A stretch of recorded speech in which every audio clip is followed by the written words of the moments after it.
So facelift helps to improve on jaw contour, mid-face lines occasionally, and neck contour. There are 3 different types of facelifts. The least invasive type of facelift is used with a small incision around the ear that extends into the back. That is to help someone who is a little bit younger in age who has a small drop in the jowls. The second type of facelift extends a little bit more and takes care of a more saggy face, maybe their 50s and 60s.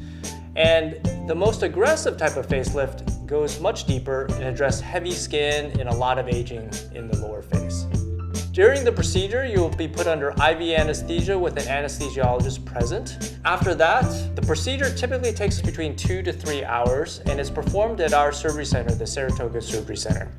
So after the surgery is completed, you'll spend a short time in the recovery room with our nurse and then be taken home. The recovery for a facelift is anywhere from 1 to 3 weeks, depending on which type of facelift is performed. In the first level of facelift, which is a small incision and not as deep, it may take you a week and you could probably go back to work. The second type of facelift, where there's a little bit more extension and depth, then it may take you a week and a half to 2 weeks before you feel comfortable going back to work. The third type of facelift, which is the most aggressive, which creates the biggest pull, you may want to take 2 to 3 weeks off before you return back to work.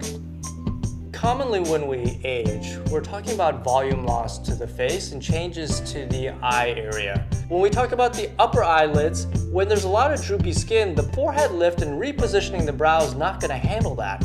So we have to directly approach the upper eyelid and take a pinch of skin and sometimes take a little bit of fat with that in the upper eyelid to sculpt the eyelid.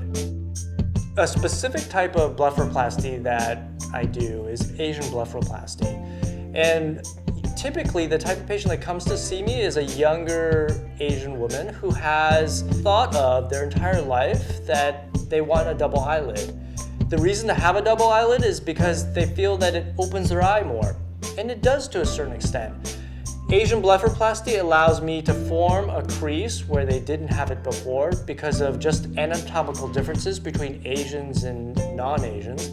There are a lot of ways to construct and do Asian blepharoplasty, but when I see you in consultation, we talk about the specifics of what you want to see happen. The process of sitting down and talking about things over and over again, during surgery, I can adjust the eye specifically to what they want.